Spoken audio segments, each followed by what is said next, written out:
বিসমিল্লাহির রহমানির রহিম। হে সমস্ত জগতবাসী, আজ আমি শামীম আলী চিশতি আপনাদের সামনে একটি আলোচনা নিয়ে যে আলোচনাটি নিয়ে হাজির হলাম, সেই আলোচনাটি অবশ্যই খেয়াল করে শুনবেন। ঘটনা হলো যে আজকে যে সমস্যার কথা বলবো, এই সমস্যায় অনেক মানুষ পড়ে আছে। একটা জিনিস দেখেন, একটা সংসারের মধ্যে একটা স্বামী বা একটা পিতা বা একটা বড় ভাই, এর উপরে কিন্তু একটা সংসার নির্ভর করে। ছোট ছোট ভাই বোন আছে এবং দেখা গেছে বাবা মা আছে, এদেরকে নিয়ে সংসারটা চালিয়ে যেতে হয়। তো এখন বিষয়টা হলো যে অনেকেই আমার কাছে এরকম কিছু বলেছে বা অনেকে আমাকে ফোনে খুব নিয়াস ফেলে দিয়েছে যে কি করব। যে একটা জিনিস হলো, হাদিস কোরআন যদি আমরা দেখি তাহলে নিজের পরিবার পরিজনকে বাঁচানো ফরজ, তাদেরকে খাওয়া দাওয়া লালন পালন করে রাখাটা আমার জন্য ফরজ। তাহলে কি করব? যেই কাজে হাত দিই সেই কাজে ব্যর্থ হয়, যেই কাজে হাত দিই সেই কাজে ব্যর্থ হয়। এমনকি টাকা পয়সা ইনভেস্ট করব, টাকা পয়সা নিয়ে হাওলাত করে যখন যাই, তারপরও দেখা যায় যেটাতে হাত দিই সেটাই নষ্ট হয়ে যায়। তাহলে একটি বিষয় হলো কি, দেখুন যে মানুষের শত্রু, তো মানুষই মানুষের শত্রামি করতেছে। আর শত্রামি কত প্রকার, এই প্রকারভেদ শত্রামি যদি আমরা বুঝতে পারি তাহলে আমরা অনেক সমস্যা থেকে আমরা কাটিয়ে উঠতে পারবো ইনশাল্লাহ। দেখুন, ধরেন আপনার ফ্যামিলির মধ্যে আপনার পিতার উপর কারো শত্রামি আছে, বা আপনার মায়ের উপরে কারো শত্রামি আছে, আপনার ভাইয়ের উপরে কারো শত্রামি আছে। তখন দেখেন এই পৃথিবীটা একটা তান্ত্রিকের জগৎ, জাদুকরের জগৎ, আল্লাহর অলিদের জগৎ, শয়তানের জগৎ, ভালো মানুষের জগৎ, সকল মিলিয়ে কিন্তু এই পৃথিবীটা। তো তান্ত্রিক বা একটা জিনিস যে জাদু বিদ্যা এবং কবিরাজি একটা বিদ্যা। তো এখন আজকের কথা হলো কি, দেখেন আপনি নর্মালে আছেন, কাজ করছেন, চলছেন ফিরছেন, কিন্তু আপনার বহু জায়গা থেকে চাকরি চলে গেছে, অনেকবার চাকরি নিয়েছেন, অনেকবার চাকরি চলে গেছে, এরকম কেন হয়? এবং আপনার সংসারের অভাব দূর হচ্ছে না, এবং দেখা যাচ্ছে যে আপনি কিছু টাকা পয়সা জোগাড় করেছেন, জোগাড় করে যে চাকরি তো অনেকদিন করলাম, এবার একটা ব্যবসার চিন্তা ভাবনা করি। তখন ব্যবসার চিন্তা ভাবনা করে ব্যবসায় গিয়েছেন, তখন সেই ব্যবসায়ও মার খেয়েছেন, কেউ টাকা মেরে দিয়েছে, তো মাল নষ্ট হয়ে গেছে বা কিছু একটা, মানে একের পর এক সমস্যাই দেখা যাচ্ছে। এর মধ্যে কোনো সমস্যা ছাড়া একটা দিনও না, চলা, খাওয়া দাওয়া, কাপড় চোপড় পরা, মানে খুবই কষ্টদায়ক হয়ে দাঁড়িয়েছে। তো এখন কি করা, এটা কেন হচ্ছে? তবে প্রথমত আমি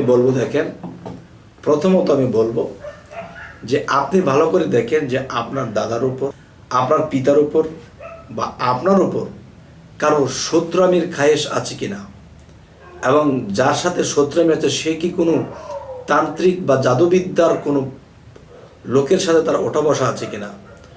তখন দেখেন 2-4-500 টাকা খরচ করবে, তখন তান্ত্রিক বা জাদুঘর দ্বারা এমন কিছু কাজ আপনাকে করাবে যা করলে আপনার জীবনের উন্নতি বন্ধ করে দিতে পারে। এটা প্রমাণ।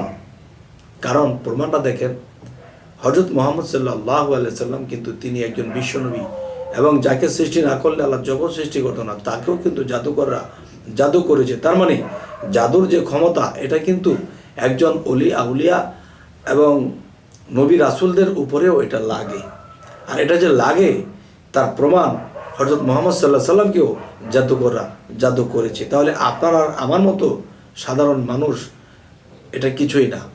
আচ্ছা, তাহলে এখন আমি বলবো কি, যে এই পৃথিবীতে অনেক জাদুকররা আছে যে টাকার বিনিময়ে আপনার ক্ষতি করতে পারে।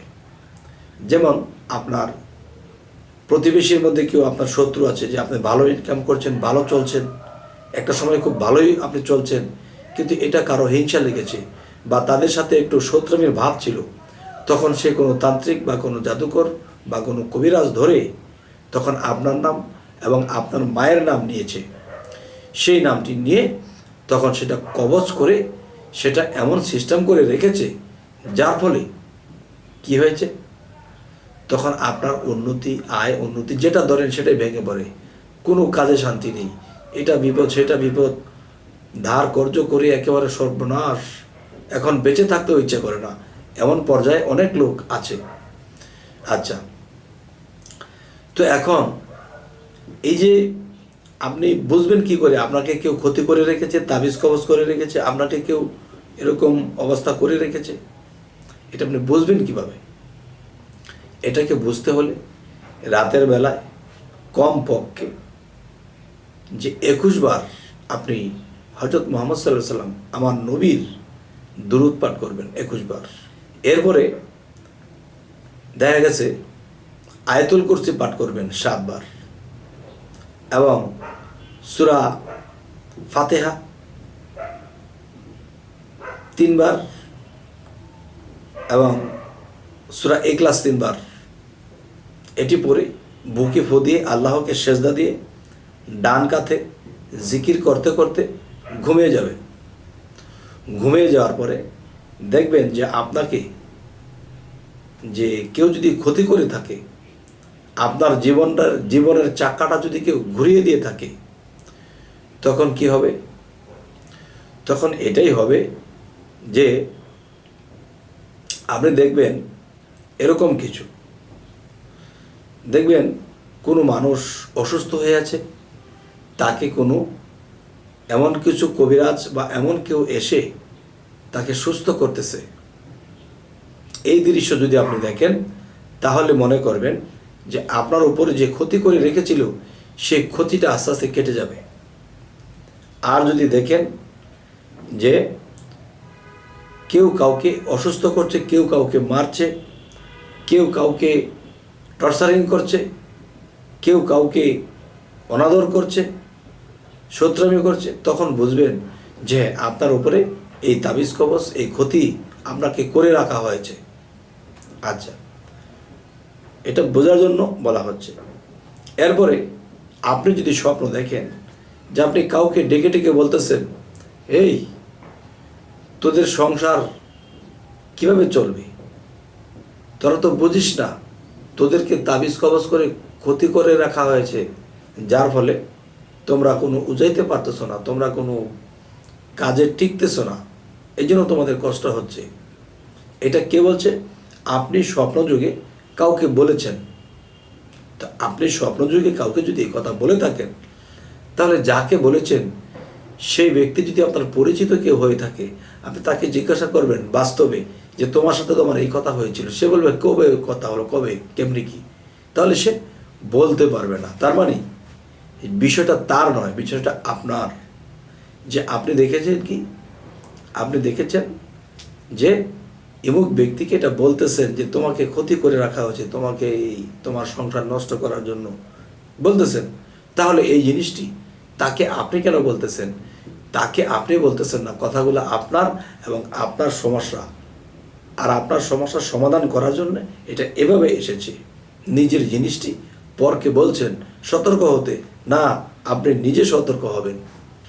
তাহলে এখন আরও একটি বিষয় হলো যে এটা জানার জন্য এই বিষয়ে যে কীভাবে জানবেন যে আপনাকে ক্ষতি করে রাখা হয়েছে, আপনার আয় উন্নতি, ব্যবসা বাণিজ্য সব কিছু ব্রেক মেরে রাখা হয়েছে, আপনি নড়তে চড়তে পারছেন না এবং ভালো মন্দ বাজারে এনেও আপনি খেতে পারছেন না, চোখের পানির সাথেই দিন কাটে, রাত কাটে। আচ্ছা, এবার আসবো যে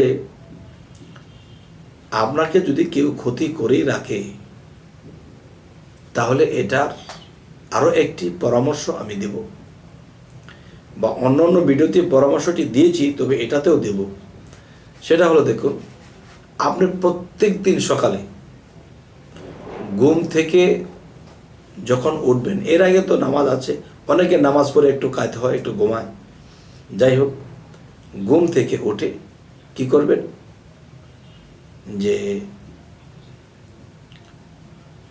3 বার ফাতিহা, 3 বার ইখলাস, 1 বার ফালাক, 1 বার নাস পরে নিজের বুকে ফু দিবেন। আচ্ছা, আবার যখন সন্ধ্যা হবে, সন্ধ্যার বেলা ডুবেছে, সন্ধ্যার আজান পড়তেছে, তখন কি করবেন? তখন আবার 3 বার ফাতিহা, 3 বার ইখলাস, 1 বার ফালাক, 1 বার নাস বলে আপনারা বুকে ফু দিবেন এবং হাতের মুষ্টির মধ্যে ফু দিয়ে পুরো মাথা থেকে পাতা পর্যন্ত মুছে দেবেন। তখন এতে কি হবে? এতে আপনার এটাই হবে যে আসমানি বালা, জমিনের বালা, পাতালের বালা আপনার দূর হয়ে যাবে। তবে এবার আমি বলবো যে কথাটি, সেই কথাটি হলো, দেখুন যে আপনি যখন দেখবেন যে ওইরকম স্বপ্নগুলো যদি আপনি দেখেন, তাহলে ভেবে নেবেন যে আপনার মধ্যে এই প্রভাব আছে কি নাই। আচ্ছা, আরও একটি কাজ, যে যেই ছোড়াগুলোর কথা বলা হয়েছে এগুলোর পাশাপাশি শরীর তো মোছা দেবেন, শরীরে ফু দিবেন।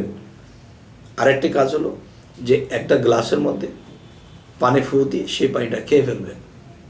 আচ্ছা, আরও একটি বিষয় হলো, যখন কাজে কর্মে, ব্যবসায়, অফিসে চলে যাবেন, তখন আপনি ঘরে কেবলামুখী হয়ে সরাসরি কুদরতি চরণে আল্লাহ সরাসরি একটা সেজদা করবেন।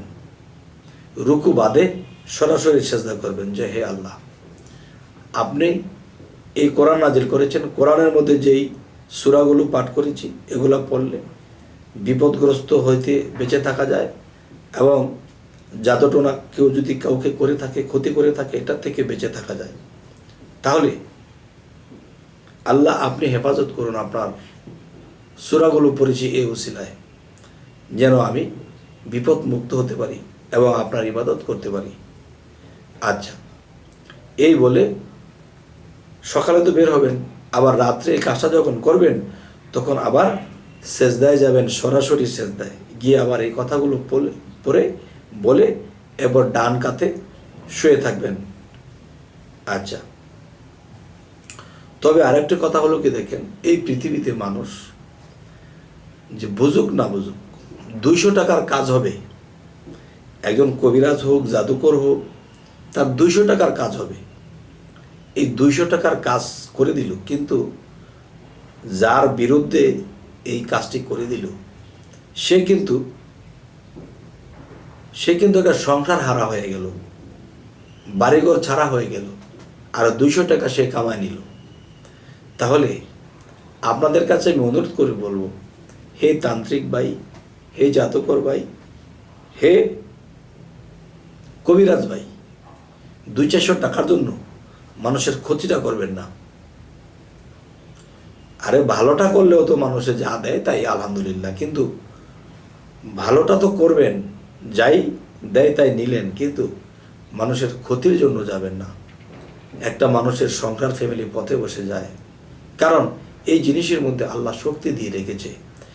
এই তান্ত্রিক, জাদু এবং দেখা যায় কবিরাজি, এরা যদি ভালো কাজে লাগায় তাহলে তারা জান্নাতবাসী হবে, আর যদি এই জিনিসগুলোকে খারাপ কাজে লাগায় তাহলে তারা দোজখবাসী হবে।